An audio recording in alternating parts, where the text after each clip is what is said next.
Welcome to this explainer for Phoenix.knowledge. Today, we're diving straight into the invisible, yet absolutely crucial world of pharmaceutical storage. Have you ever wondered why some of your medications live in the fridge, while others just sit right there on your bedside table? Or, what happens if they get a little too warm? Well, we're going to unpack exactly that. We're embarking on what I like to call the thermometer tour. By the end of this explainer, you'll have a crystal clear understanding of the specific temperature zones that keep our life-saving drugs safe, potent, and effective. Here's our roadmap for the tour today. We'll start at the coldest extremes in Section 1, the deep freeze. Then we move to Section 2, the crisp chills, followed by Section 3, the Goldilocks zone. Next up is Section 4, the danger zone. And finally, we'll wrap up with Section 5, our master storage guide. Section 1. The deep freeze. Sub-zero storage. So we're starting at the absolute extreme, cryogenic storage. We're talking minus 150 degrees Celsius and below. Think of this as the deep space of our thermometer tour. It is unfathomably cold. Obviously, this zone is exclusively reserved for very specific, highly advanced medical materials. This is the realm of gene therapies, delicate stem cells, and biological samples that need long-term preservation. At these temps, biological activity basically just hits the pause button, preserving these incredible advancements in medicine indefinitely. Let's move up the thermometer just a bit to a very special case. The ultra-low temperature range sits right at minus 80 degrees Celsius. You definitely won't find these heavy-duty freezers in a standard pharmacy. They're mostly found in specialized labs in major distribution hubs. Why? Because this minus 80-degree mark is the absolute sweet spot for modern biologics. Specifically, this is the required home for mRNA therapies and certain gene therapies. It's a highly controlled, incredibly chilly environment designed to keep these fragile, cutting-edge biological structures perfectly intact before they reach the patient. Moving up once more, we reach the standard freezer zone, with temperatures between minus 25 and minus 10 degrees Celsius. Now, this might feel a bit more familiar, kind of like the deep freezer you might have at home, but in a clinical setting, it plays a vital role. This specific freezing bracket is crucial because it preserves everyday vaccines, various therapeutic proteins, and additional gene therapies. It provides a highly stable, frozen environment that completely stops these temperature-sensitive active ingredients from breaking down. Section 2. The crisp chills, above freezing. Welcome to cold storage, ranging from 2 to 8 degrees Celsius. I like to think of this zone as a crisp autumn day. It's brisk, it's cool, and it's absolutely essential for a huge array of common medications.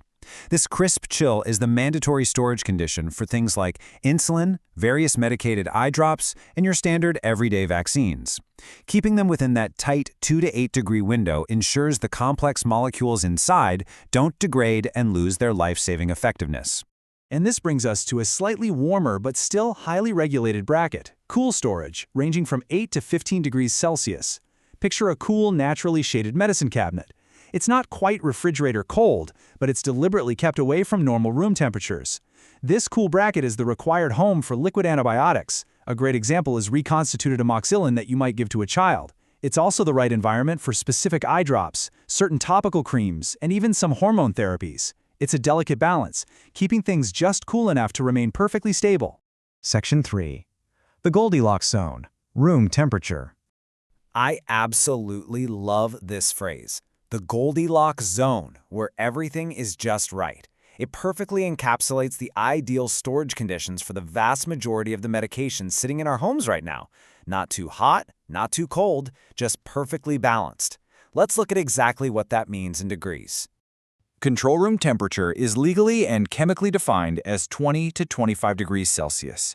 Essentially, think of a comfortable, climate-controlled living room. This is the sweet spot. A massive array of everyday pharmaceuticals are formulated to thrive right here. We're talking about oral tablets like Lipitor for cholesterol, Synthroid for the thyroid, and Norvasc for blood pressure. It also includes your standard NSAIDs, analgesics for pain relief, antihistamines for allergies, and most standard capsules and topical creams.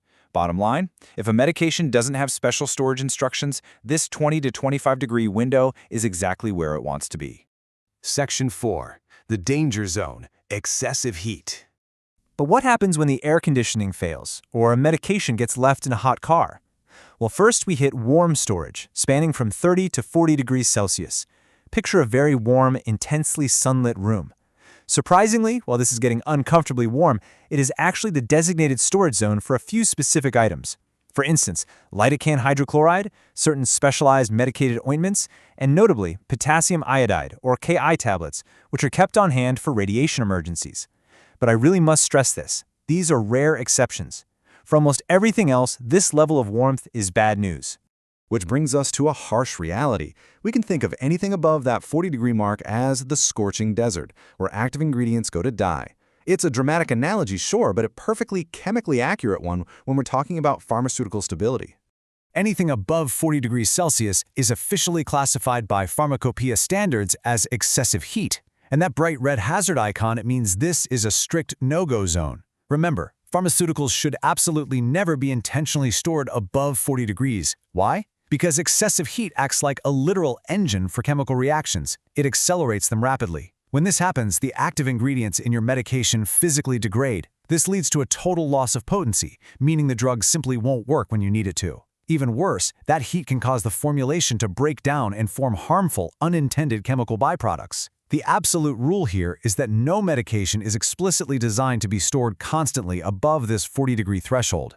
Section 5. The Master Storage Temperature Guide. So here is our capstone summary. Seeing everything built into one complete picture really solidifies our understanding of the whole spectrum. At the top, we have our absolute coldest, cryogenic at -150 and below for stem cells, and ultra-low at -80 for mRNA. Then we step up into standard freezers for proteins, down to the cold and cool liquid zones for things like insulin and antibiotics. Right in the middle is our room temp Goldilocks zone for daily meds, and finally the warm zone, up to 40 degrees for specific ointments and emergency Ki tablets. Seeing them all side by side like this really highlights the incredible science of pharmaceutical preservation. Every single drug has its perfectly engineered home on this thermometer. So after taking this tour, I've got to ask, are you actually storing your medications safely at home? You know, your bathroom cabinet might actually be the worst place for them. It's probably time to check those labels and make sure your own household zones are exactly right. Thank you so much for joining me on this explainer. If you found this journey valuable, please like, share, and subscribe our channel. We'll see you next time on Phoenix Knowledge.